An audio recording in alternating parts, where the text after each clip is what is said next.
Welcome, wrestling friends. Long time no see. Welcome to a new edition of Smarknado. I'm your host, Eric Druckman. With me, as always, Dan Aconda, Dan Sesnit. Dan, how are you doing, man? New year, old me.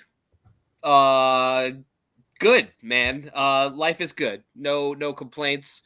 I miss you guys. It's been quite some time. Yeah, life happens, haven't been able to do the show as much, but we are still doing the show. So, when we're here, it matters. We'll see how 2026 goes. Yeah. But we got a lot to talk about today, and that's what matters most. Joining us today is VIP friend of the show, Joe. What's going on, man? Hey, how are you all? Good to see you all. Dan's a full-on dad, so I mean he's got mad shit going on. So I know. It's a shout out to Joe and his wife for sending over some gifts for Christmas this past year for the girls and Lincoln. They quite thoroughly enjoyed them. Hectic Christmas time, but we got through it and we're here past the new year. And man, I haven't talked about wrestling in a hot minute.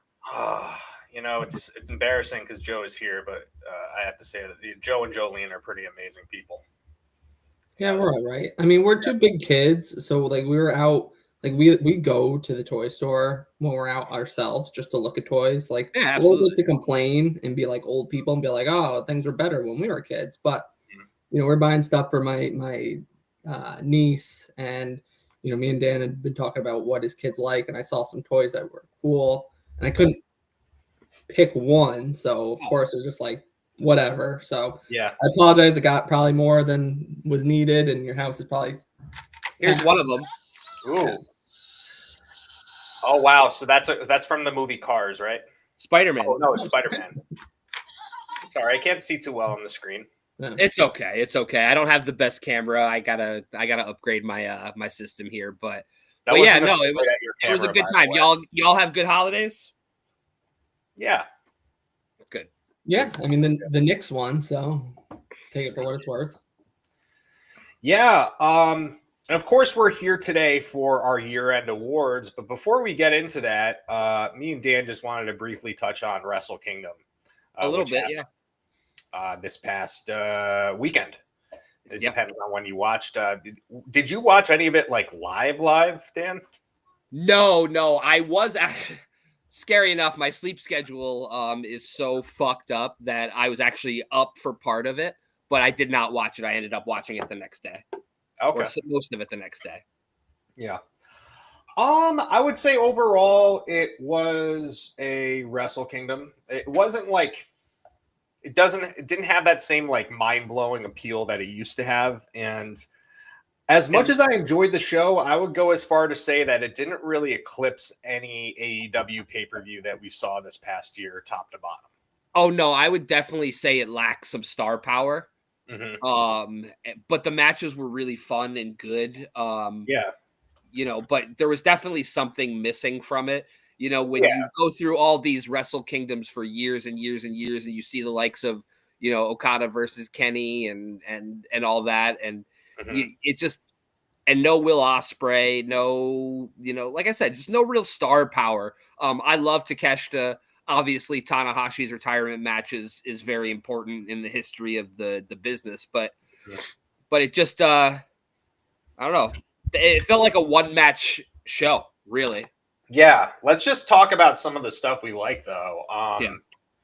It's real briefly at the pre-show, ELP and Chris Brooks had a match. You and me have been familiar with Chris Brooks for a really long time, going back to Progress Wrestling. In the last, 5 years, he's been in DDT, has become, pretty much their biggest, at least their biggest foreign star in that promotion. And I thought this was a really good match. I'd like to see more Chris Brooks in New Japan. Chris Brooks seems real WWE-ish to me. That seems like a guy they would have their eyes on. Because he's tall, big, works good. Yeah. I haven't heard him cut a promo. He's pretty good. He's certainly sure of himself. Yeah, confident. yeah, I definitely liked what I saw there. I wasn't familiar with any of the women in the IWGP Women's Championship match, but I thought You it. didn't know who it Siri was? Siri was? I feel like I heard the name, but like I didn't remember ever seeing her wrestle. Yeah, no. Well, the Kamatani, I'm probably butchering the Yeah. name, but she was voted MVP of Japanese wrestling last year. Okay. So, you know, I don't know what exactly the company that or the outlet that voted her that, but I was intrigued just having gone in knowing that. I was intrigued to see the match, and it Yeah. didn't disappoint me at all. It was actually one of my favorite matches on the whole show. I thought it was really good, and I thought anytime that like women are showcased on an all male show in Japan, it seems like they really fucking deliver. Yeah, they have to 'Cause show they have out something to because prove. it's so infrequent that it does happen, especially on Wrestle Kingdom or the bigger shows. Yeah, definitely. I really enjoyed the 10-man tag team match with the United Empire and the now disbanded Bullet Club War Dogs.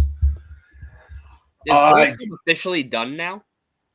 So their Bullet Club is like disbanded, and Bullet Club and the remainder of LIJ have like formed this new group called Unbound Company. Okay. So we're gonna see what happens there. But I gotta say, I really like the new direction of United Empire. I wasn't aware really like how super heelish they are now. I like the progression of Callum Newman. I like the addition of Andrade. He's going to be a more frequent member of that group too. And seems like Andrade is kind of the new leader of the group, to be completely honest with you, the way they were talking on commentary. You could say that. You could also say like Jake Lee, even too. Like the way that dude carries himself in such a star way, does he not? Yeah, he does. Yeah, yeah.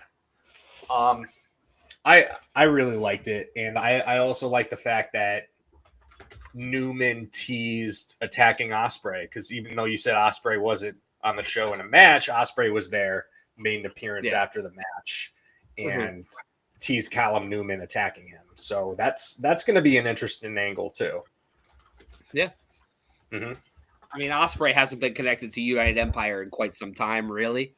I mean, I guess he's technically still a member, but since he's been in AEW, he hasn't really linked up with them at all. No. I also want to mention this was a really big deal in Japan, and Joe, get this too, like Olympic gold medal judo guy. That's his name? What a terrible gimmick. His name's actually Aaron Wolf, but he's a Japanese Olympic gold medalist in judo, and this made huge national news that he was going to make his wrestling debut at Wrestle Kingdom. A lot of fanfare around it. You know, when you're seeing somebody's first match, you're just like, oh, here we go. Let's see if he has it. But oh my God, he really showed out. Aaron Wolf did against Evil, and I think that Evil doesn't really get enough credit for how good of a worker he is. I think that his name has been tarnished a lot due to the House of Torture stuff, and like his wrestling style has just become kind of a joke. But when push comes to shove, the guy can work. And I think that he put Aaron Wolf through a tremendous match, made him look like $1 million. And it was definitely the right decision. Yeah, I like it. Having a guy go over in his first match, especially for a championship, is a little bit unorthodox. But I definitely think that he has a knack for it. And I'm interested to see what he does in the future. Yeah, so those throws that he pulled off, and then that submission at the end too, it was just like Evil's not getting out of this. This is killer. He had him tied submission. up like a pretzel. It was fantastic. Yeah. And of course, Tsuji won the IWGP title from Konosuke Takeshita of AEW. This is a great match. I've seen them wrestle a couple times before in the G1. So it wasn't like, oh, I'm super excited for this match. I guess my excitement was a little tempered because I had already seen them wrestle each other. Yeah. But the expected result happened, and the great thing out of this is that Yota Tsuji has brought back the version 4 IWGP title, and we never have to see that horrendous triangular piece of shit ever again. Yep. Mhm. Yep. No, it was tough to look at, so I'm glad that he brought that back. Yeah, I mean, good, solid match. Again, just nothing. There was just nothing really flashy about this card at all. No, definitely not. And you said that you didn't see the main event, right? No, not yet. I want to sit down and really watch it because I know that Tanahashi doesn't have what he used to, but it is a really important moment in wrestling history. The same way I sat and watched Cena's final match. Sure. I'll say this. I think despite Tanahashi's limitations, he really gave everything of himself to this match, and Okada made sure that there were moments where Tanahashi looked unstoppable, and it hit all the points that you need in a retirement match. Okada is a pro's pro. Yeah. It was definitely a better retirement match than Cena's. I'll say that. So I just opened up. I just pulled up a video of Aaron Wolf's match, and he kind of looks a little bit like he's got like that Dan Severn or Stone Cold vibe with his. The story behind that was he has a whole entire look. He had long hair. He had like just a regular guy look, but Evil basically was like, "You're a young boy, like you." And he came out. He shaved his head off. He came out in the black trunks and the black knee pads, and just kind of to prove a point that he's still gonna fuck him up regardless of whatever he looks like. Just giving me Stone Cold vibes. Well, although it'd be Nihon Cold, Steve Austin. Nihon being Japanese for Japan, so that would work out. I enjoyed him. I was super impressed. I was too, especially for a debut. Like the sky's the limit for that guy. For sure. You know what's interesting about him too? I read some of his backstory. His dad is American. Yes, but he was completely raised in Japan, and he really only knows Japanese. Mm-hmm. It's kind of wild. Well, he was doing his promos in Japanese, and I was like, wow, like, because he looks like a white guy, pretty much. Yeah. Like, he doesn't look. Well, he is. Japanese, he's half white. Yeah, but he looks more Caucasian than he does Asian. Yeah, and his Japanese was flawless. Mm-hmm. It's because it's his native language. Yeah, we know now. Yeah, I was just surprised. Yep. All right. Without further ado, we're going to get right into our year-end rewards. Lucky enough, I have our answers from last year that we can compare with as well. So let's start off with pay-per-view of the year. Dan, you know what? Joe, start it off. Trying to look at my notes here and find where I had this one.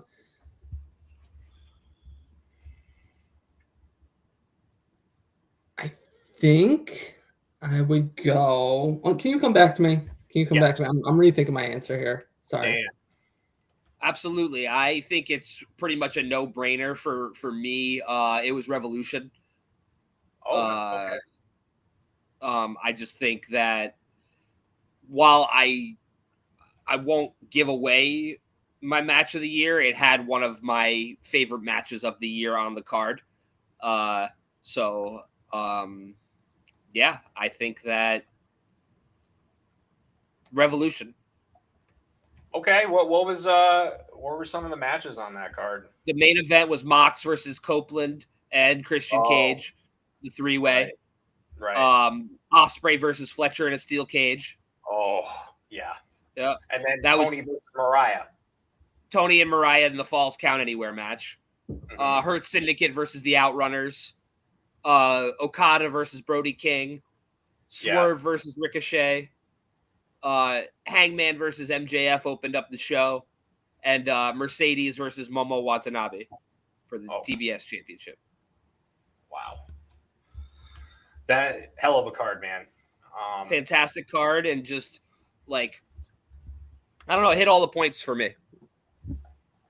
Yeah, I went with All In Texas.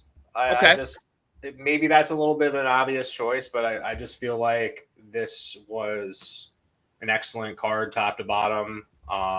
Swerve and Ospreay against the Young Bucks, fantastic stuff. Tony against Mercedes. Everybody thought that Mercedes was going to win. Tony defied all those odds. We had the rematch of Okada and Omega. Is it ever going to be up to par with what they used to put on? No, but it was still fantastic. And of course, you know, we had the culmination of Hangman's story with him finally being able to beat Jon Moxley in the main event. Yeah. Great show. Great show. Revolution. I think that the culmination of that Tony and Mariah feud just made the show for me. But did that oh, so that happened that did happen at Revolution. Okay. Yeah. Yeah.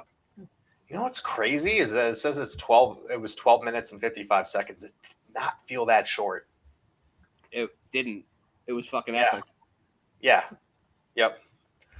Right. So I got my answer now, and I realize why I put what I originally put and why this is going to be my answer now.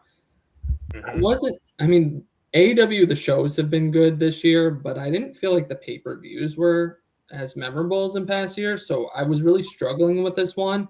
So I'm going to go with All Out, and it's not even because of like the main event match or anything like that. I just really like the, I'm going to say Edge and Christian versus FTR match. And I liked it because they had Beth Phoenix come back. I like a good story. I like emotion. I like a pop like that. That was, I mean, that was the most memorable moment for me, probably in all of wrestling this year, and maybe because of the nostalgia. But like, I was thinking about all these other pay-per-views, and I was just like, couldn't remember really anything that stuck out. And so I actually kept coming back to, you know, the other week's pay-per-view, and I think it was just recency bias. But you know, even looking back at this card now, you know, there was an Okada and Takeshita match on there. I totally forgot about Moxley and Darby Allin in that coffin match, which was interesting. So, you know, there were some good ones in here. So I would go with that one. Yeah. Well, do you guys remember what we picked last year for pay-per-view of the year? I probably picked All In. Did I do All Out again?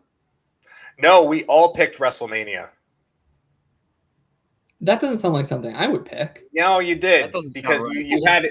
you had all AEW picks, so you were like, I'm just going to choose WWE for this just one. And it was for good reason. I mean, it was a good WrestleMania. It was the one with the main event of Roman Reigns versus Cody, and, you know, it had the crazy ending with all the cameos and everything.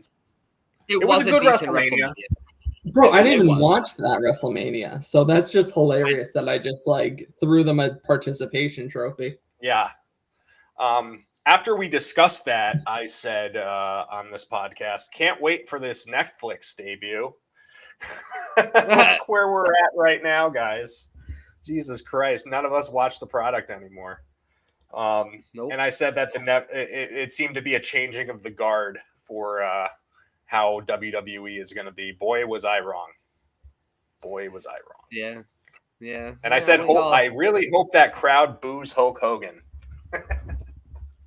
And now he's dead. You think he got booed when he? Well, I'm not even gonna say that joke. You think he got booed when he went through the pearly gates? Are you saying? I wasn't gonna say the pearly gates. Okay. All right. Let's go with our breakout star of the year. Okay. I'll start this off. I'm going to have to go with Kyle Fletcher. I think that his catalog too easy. Yeah. But like his catalog speaks for itself. You know, he had the epic cage match with Will Ospreay, as you said. He's just had 5-star matches with pretty much everyone that he's coming in the ring with. Elevated the TNT title. He's just become a commodity on the show. He's just not another guy. So I thought Kyle Fletcher was just kind of a layup for breakout of 2025. Go ahead, Joe. I'm trying to find it. That was gonna be my answer. So I'm trying to find something else just for entertainment's sake. All right. I'm gonna throw out Ricochet because I think now he's gonna be more in title type pictures. So I'm gonna go with Ricochet actually kind of making his first big run in AEW. It wasn't my first choice, but I think a case can be made for that because we saw layers of his character this year that we haven't seen before, and it really works. Yeah. And he's gotten over, and he has more charisma and confidence in what he's doing. So, yeah, I can see him on the main event. And last year he was, having good matches, but he wasn't doing anything title related, it felt like. So now with him, having the national championship and who knows where he goes from there. So maybe they'll start really building him now as a championship contender rather than just putting on good matches that have no, championship stakes. But. Right. Yep. So I initially had Kyle Fletcher, and then I thought that was too easy. So I thought about it a little bit, and my breakout star in 2025 was Harley Cameron. Oh, I like that pick too.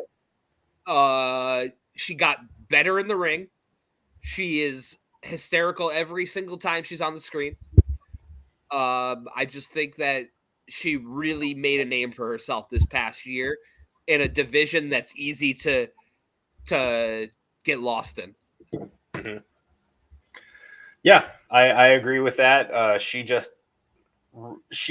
found what works for her, and what she does is different than every other woman on the roster. And that's just made her stand out, despite the fact that you have these absolute work rate beasts in the women's division. Yeah. Fuck yeah, man. All right. What was our breakouts of 2024? Let's start with Dan. Dan said Swerve, which I thought was a good pick. Joe, you said Tiffany Stratton, a real WWE homer on these picks. I think if I remember correctly, I wasn't happy about my answer, but I was trying to. Yeah, but you were saying like she pops up all the time when you're like on social media. Yeah, she was all over when I would see clips. You're right. Yep, that reminds me. Drew said Joe Hendry, and I said Jacob Fatu, who if I read it correct today, he made his return back to WWE and was instrumental in the title match tonight that none of us are going to watch. But I still like Jacob Fatu. Yeah, me too. Well. Yep. All right. Breakout for 2026. Dan, who you got? I got Obafemi. Oh, I like it. I think he's already getting there. He's moving up to the main roster. Obviously, I don't watch the product, but I think it's going to put a lot of new eyes on him. He's just an absolute monster. No, a dude like that shouldn't be able to move the way he does. He shouldn't be able to do the things he does. He's fantastic. I agree. I think they got big things planned for him. Yeah. And he vacated the NXT title this week. Didn't even drop it. I think that just speaks volumes too of how much they feel about him, how much they want to protect him. It's an Oscar move. Mm-hmm. Joe. So this answer is more wishful thinking and what I want than what I think. But I'm hoping Kevin Knight. I would love to see something more. And it doesn't have to be like championship runs, but I just want to see like a consistent every week or 3 out of 4 weeks of the month on AEW, not like the first match type thing. And maybe a lot of people are thinking that could be true, man. A lot of people. But we'll see. Mm-hmm. I mean, Kevin Knight certainly showed out a lot in the Continental Classic. Yeah. The win over Okada was huge. I am going to go with someone who's a personal favorite of mine that, might be someone that hasn't really scratched the surface yet. I'm going to go with Megan Bayne for my 20. What was Megan Bayne last year? I purely just wanted to get your reaction for that. Okay. Not Megan Bayne this time, but it is somebody that essentially has just arrived. It's what's my name? Doyle. Jake Doyle, the man formerly known as Jake Something, finally getting a big opportunity in AEW.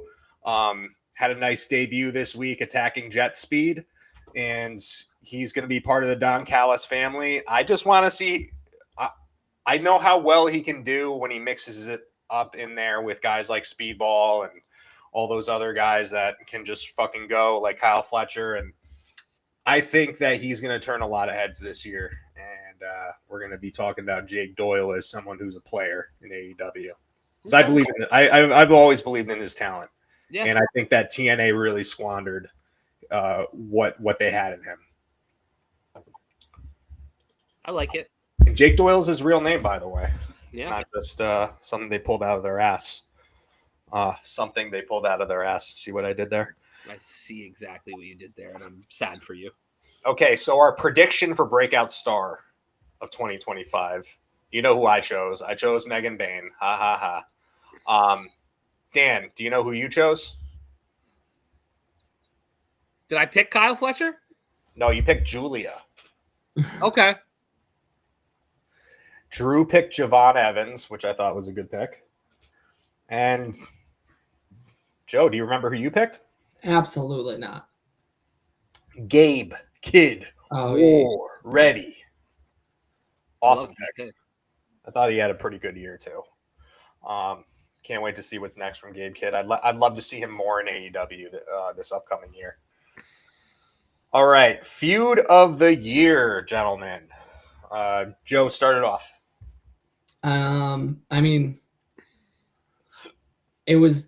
This is my favorite feud of the year. I don't think it got as much TV time or airtime as I would like because the wrestlers are a bit old.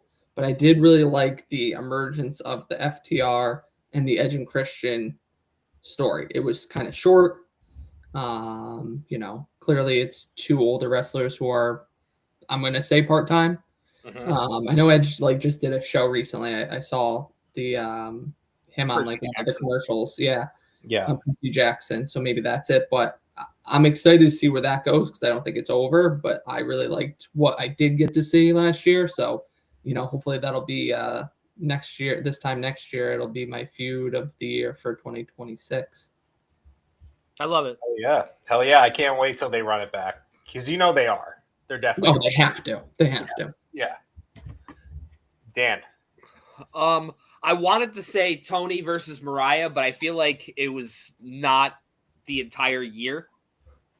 I think most, you know what I mean? Because Mariah ended up in NXT after about halfway through the year. So I'm just going to go with Paige versus Mox. It is the feud of the year. It's pretty obvious. Just to piggyback off of that, man, I just put down Death Riders versus everybody. That's the way I was going to go, truthfully. Yeah. I actually had that in my head, and I was kind of like AEW versus Death Riders, and I thought that was kind of like, But yeah, I mean, that's essentially what it was. Mm-hmm. Can I give a runner-up, actually? Yeah. Adam Cole versus Injuries was also my feud of the year. Yeah, that's an unfortunate feud. Good thing Druck walked away from that one. Poor Adam Cole. I mean, I don't take offense from that. That's a valid point. It sucks that we're not going to be able to see him perform at a full level ever again. At least that's how it looks right now. I also think the Acclaim's little feud was a disappointment of something that could have been a feud of the year. I think that was actually very disappointing. Did you see this week, though, that on Collision with Tony, he was like, Tony Khan made us come out here in New York City and be friends. Like, you didn't see Collision at all? No, I didn't. They had to say 3 nice things about each other, right? It was really funny. Yeah, it's a slow burn for them being reunited. I think we all know they're going to be reunited, though, which is great. That's the move. Because those two as singles, it just didn't work out. They really do need each other. I liked what Max Caster was doing singles-wise. Bowens did not work out. Yeah.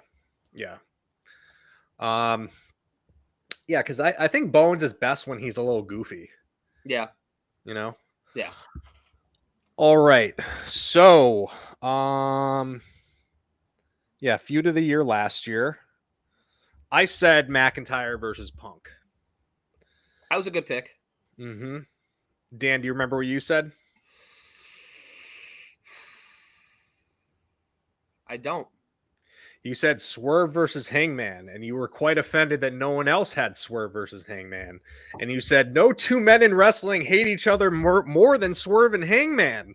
They can never, like, they're not going to be like a tag team ever. Like, I didn't say that. You said something like that. Like, they're not going to be like an odd couple tag team. And here we are. It still was feud of the year. I stand by. Oh that. yeah, I stand by it too. But like, what a difference a year makes, right? Yeah. Crazy.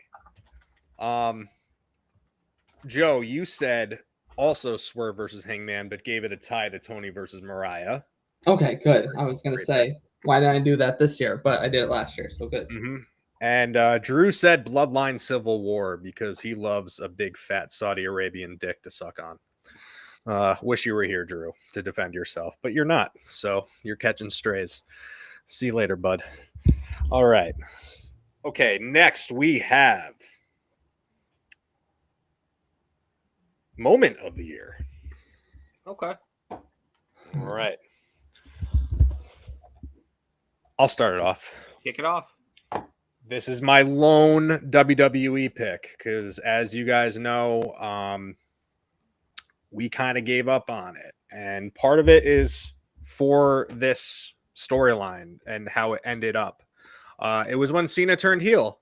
Mm-hmm. I think, to me, that was still like the jaw-dropping moment of the year. Like, oh my God, like nobody could have predicted that. At least I didn't see it coming. Genuine shock.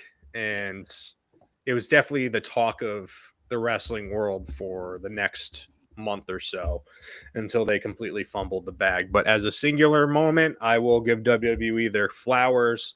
Cena's heel turn is the moment of the year for me. Dirty Date.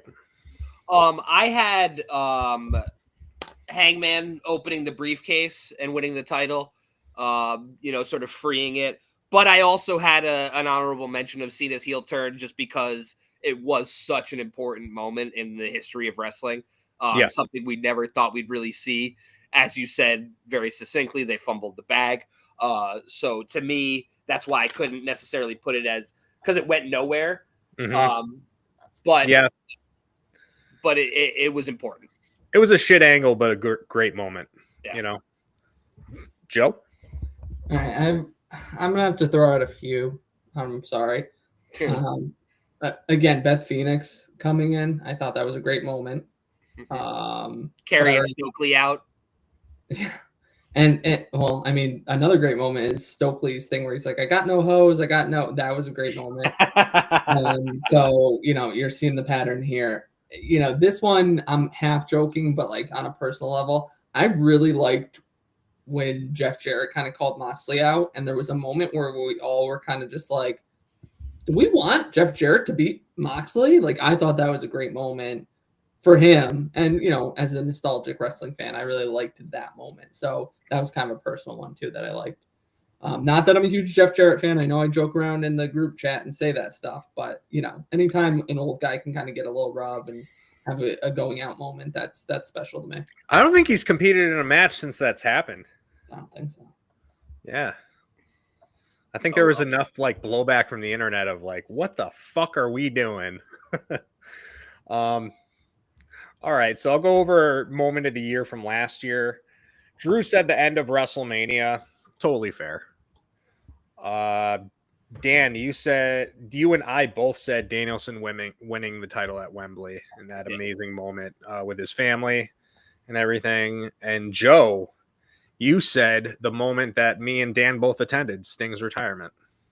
Oh, yes. Oh. Mm-hmm. Memories. Yeah, and in this conversation, too, we were talking about the New Day heel turn, and we were saying, oh, the New Day are the biggest heels in the company right now. What a difference a year makes and how much they fucked that up. Yeah. what a great, like, just going through our awards is just like reflection on why we don't watch WWE anymore. It is very much a commentary on exactly that. Yeah. Also, hey, one more. Luther returning. I loved it. Can I put that one out there too? No. Sure. I love a good Sure. injury return. That was an underrated return. I mean, distance makes the heart grow fonder. Yeah, talk about finally like having a role that works for somebody that's just kind of been treading water in that company forever. And they struck gold. All right. The illustrious match of the year. Joe, who do you have? Maybe it's recency bias, but I liked the main event this past show between MJF and Samoa Joe and Hangman Page, and it was really good. I thought it was good. You know, sometimes 4-way matches are hard because it's just like, how do you keep everyone kind of relevant and have their spots and not be overdone? But I think it was well done, and it was a nice little surprise, you know, because MJF just came back. And, you know, I know you and I were talking about it before, and it was like, is it too early to have him win it? So to have him win it kind of felt, you know, like being a young wrestling fan where you think anything can happen again, right? I love when, you know, we as older wrestling fans try to say, well, that's not going to happen, and strategize and explain it away. So I like being surprised, and I think that was a nice little surprise.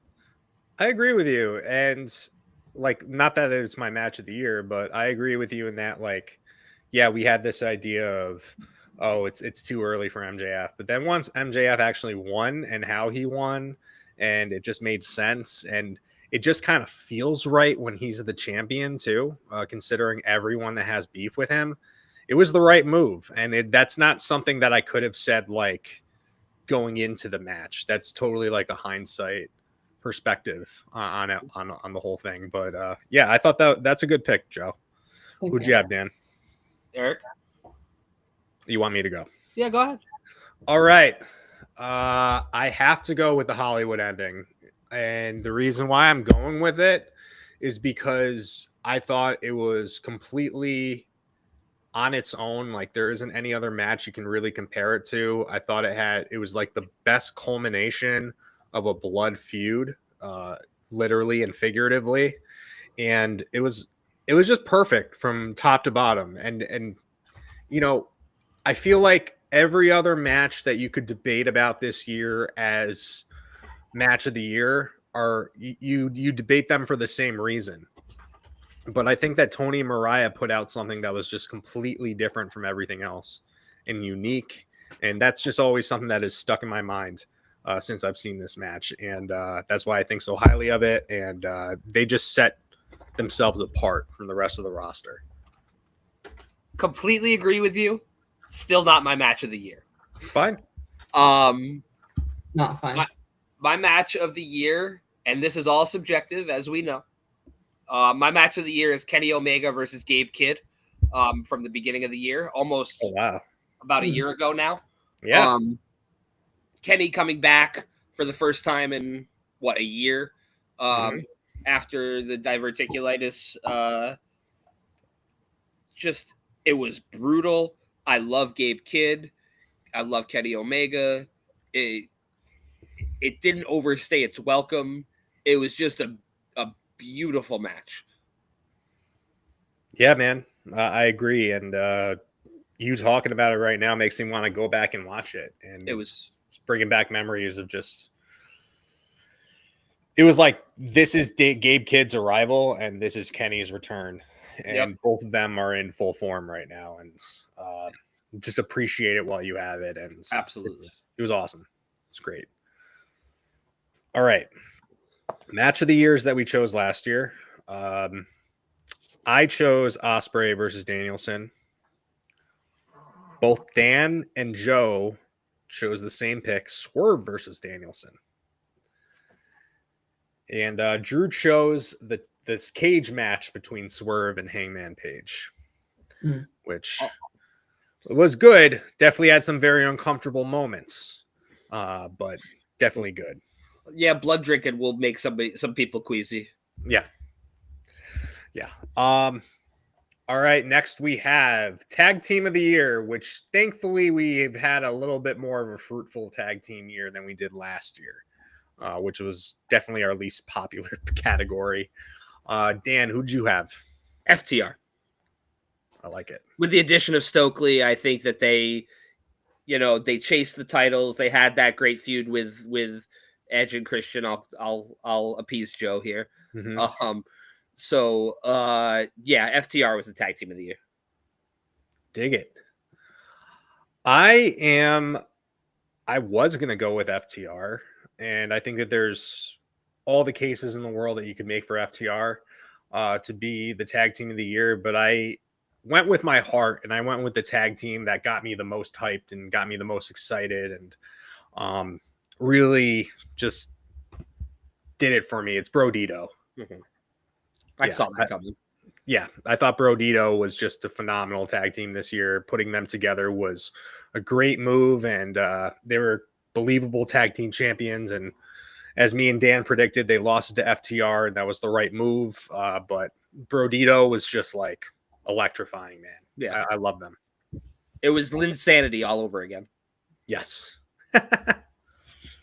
Good comp. Joe. All right. I mean, and again, I hate to have the recency bias, but I guess, it is for the year. So the year's only 365 days, so it's not much. But I do think the Babes of Wrath and the short time they've been together, I think that's been very good. I think that's lightning in a bottle. I think they gelled very well. But at the same time, I do also want to say the Hardys, and I know they're old. I know they can't go at the same speed. But to be at that age and still be at that level where people actually still do want to see them wrestle, I think you give it to them. Give it to them that they can still keep doing it. Don't shake your heads. Don't. That's really your tag team of the year. Yes, I'm gonna give them because they're still doing it, and people just are still because they can still move. Yes. All right. They still got it. They're the rest. I don't think they got it. I don't think they still got it. I think they still have like a little left in the tank. That's why I did too, just because I know they can be 1B to my 1A.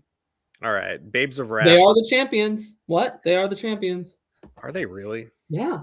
Of that Podunk promotion? The Podunk promotion that has the Inspiration as the champions too? What are you talking about? The Podunk that has Frankie Kazarian as the championship? You're going to say that's a Podunk promotion? Okay. Yes. Yes, I am. I love Frankie Kazarian too. Gosh, no. Ace Steel, Brian Myers. This is the cream of the crop. Ace Steel? He's yeah. I just opened up the roster real quick to start naming. Ace Steel is on their roster? Yes. I mean, the guy that fucking didn't he bite somebody here backstage? Yeah, he's on the roster here. I mean, I'm just going through here. You know what? Actually, now that I'm just going through here, I'm surprised we haven't brought up Mike Santana at all for something or even a consideration. We're not really watching a lot of TNA. Like I'm happy for his success and everything. He had a moment there. Yeah, but then they snatched it right away from him. That's true. They were like, "Oh, call your shot, gauntlet," or whatever the fuck, or like the feast or fired, or whatever these stupid fucking stipulation matches are. The fucking death of TNA. And then someone's like, I got a briefcase, or I got a contract that says I got a shot now. It's like they have 4 different money in the banks in that. Well, at least they're not putting anyone on like, a forklift or anything like that. That was good television. Who did that? WCW, Judy Bagwell on a forklift. Oh, Jesus Christ. I'm sorry. I had to think back 27 years ago, Joe. That should stick in your mind. You should think about that every day like I do. It's your Roman Empire. Oh, my God. R.I.P. Judy Bagwell. All right. So you want to know who we picked as tag team last year? I don't know if I do. I'm nervous. Me and Dan reluctantly chose Fraxium because it was such a down year in tag team wrestling. Drew chose Miracle Generation just because he likes them, and they're great. And you chose Bianca and Jade because you love the WWE. It was just all over your picks. I was trying to not sound like I hated WWE, and but we all know you doing so. It does sound now like petty. So yeah, no, I actually did the opposite. You literally started off the show last year saying that you don't watch WWE. I know, but then I like overthought all my choices because I didn't want to sound like a homer. And now that I'm hearing them back, yeah, I'm petty. All right. Okay, so we're on our wrestlers of the year. Let's start with our male wrestler of the year for 2025. Joe, you started off. Do I have to start this one off? You know, I know we didn't necessarily like it, but I still think Moxley was in a lot of the biggest matches of this year.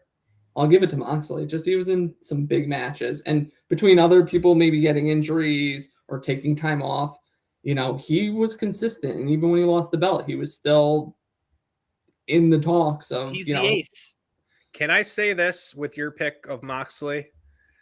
I think it really is a testament to how talented this guy is, in that we were so like, fuck Moxley, get him off my fucking TV screen. I can't stand to look at him. Like, I was the never majority of the year, a lot of us were feeling that way. And then at the end of the year with the Continental Classic and everything, I feel like he's won us all back over. He was getting sympathy. He was. And I just think that's a testament to just how talented of a performer he is. And again, you know, we had, you know, like if you asked me this time last year, I probably would have said, oh, it's probably going to be Ospreay this year. He's going to have a great year, but with the injuries, right? And then, oh, you know, I probably would have said, you know, then if not Ospreay, Swerve, but, you know, the stuff with that. And then had you told me, oh, you know, Hangman's going to have another title run, if you told me that last year, I'd be like, oh, he's probably going to have a great year. But I think it was Moxley. It's fair. Since I can't do the Hardys because I'll get ripped apart, I might as well go with Moxley. Well, I mean, come on. Were you going to say Jeff Hardy as your wrestler of the year? No. If you said Jeff Hardy, Drew is somewhere going, let's go. All right, Dan, who'd you have? Hangman Adam Page. I went with Hangman Adam Page too. He's the wrestler that made me feel something the most all year. Great. Yeah, I agree with you there. He's emotionally invested in this guy. I feel like he had the most like character development from where he was at last year, and he really had to like get over that emotional mountain to finally dig deep within himself and become the AEW world champion and see his destiny. And just like it's like from the time that we were at last year when he had like burnt down Swerve's house and everything, he really had to shed a lot of that evil. Yeah, you know, and we see, and I feel like we see like the full picture of who he's supposed to be right now. So yeah, the Hangman's awesome. Obviously we wish his title run was a little bit longer. In a way, it's like, I don't know, him losing to Joe, was it the worst thing in the world? No, not really. But it also made way for MJF being the champion again. And, you know, Joe, you've said it here many times before, Hangman's better in the chase. So, you know, we are going to get that. You know, seeds have been planted with MJF and everybody at this point. Yeah. You know? Yeah. All right.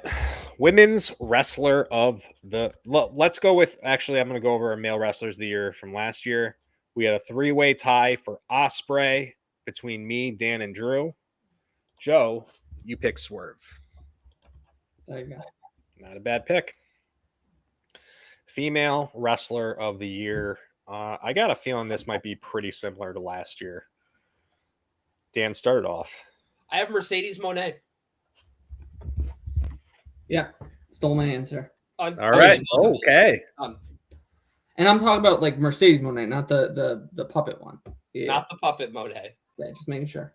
No, Mercedes Moné has had a fantastic year, and honestly, in 2026, it's going to get even better because she's going to have that mental breakdown that's been like seeds have been planted as she starts losing titles, and She was great. I know there's reasons to hate on her, but honestly, like there wasn't anybody that had a stronger year, in my opinion. So my answer is going to be Mercedes too. But when we look back on this, if we go through who we did for last year, please put me down for Mercedes. But just to play devil's advocate, I'm going to say one other one. I think Athena had a great year too. Yeah. So. Mm-hmm. You could argue Stephanie Vaquer too. Yeah. And I think I still think, even Toni Storm you could put in there in the running too. I mean, she didn't have years here before, but I picked Toni Storm 2 years in a row, and we all basically picked Toni Storm last year. The only Dan had Athena as an honorable mention. Drew had Liv Morgan as an honorable mention, but it was Toni across the board.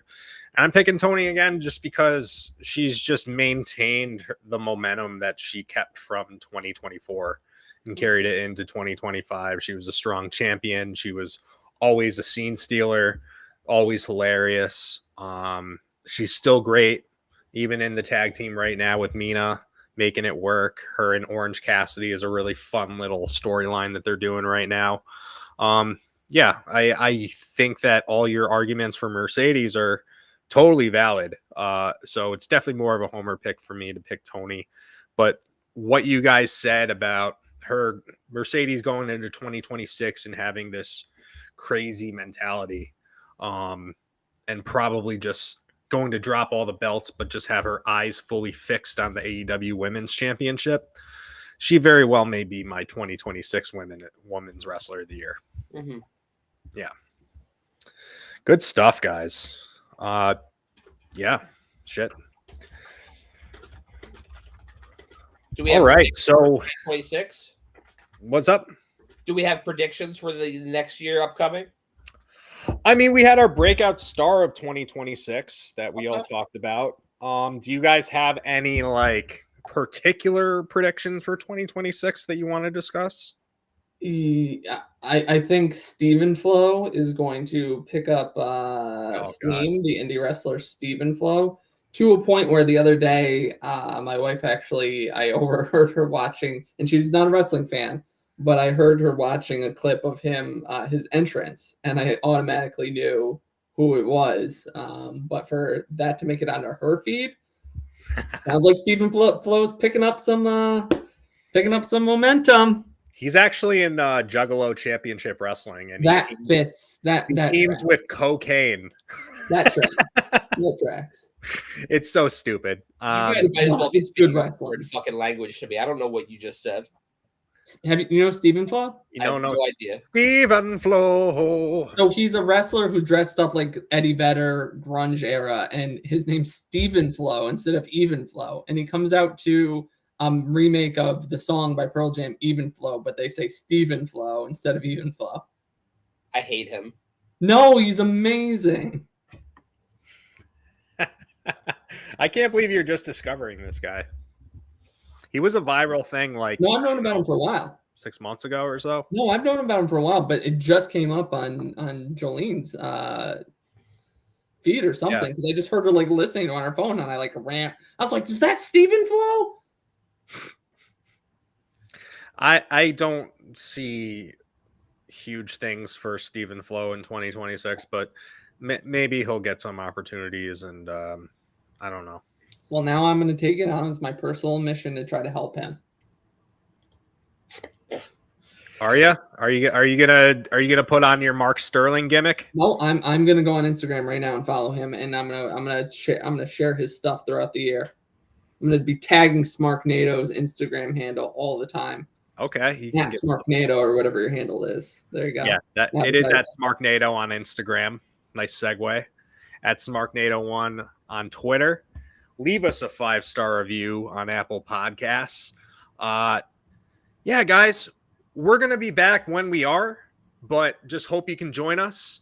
I can't really guarantee a lot of consistency given the fact that we have pretty busy lives these days, but just enjoy us when we're here, and we're always happy to talk wrestling with you guys. We'll be back soon enough. We will not have a hiatus like we had this past holiday season.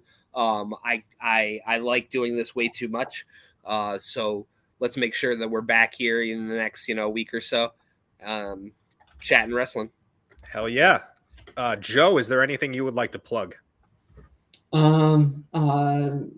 No, thank God. Work's just been busy. I've taken a step back from some of my attempts to try to save the world to just kind of enjoy life and travel and have fun rather than accomplish. So just, that's it. Just plugging Stephen Flow. I was going to say, what's Stephen Flow's Instagram handle? Bro, I mean, seriously, I just followed him. It's Stephen Flow 100. I'm in. I'll follow too. Yeah. All right, guys. As always,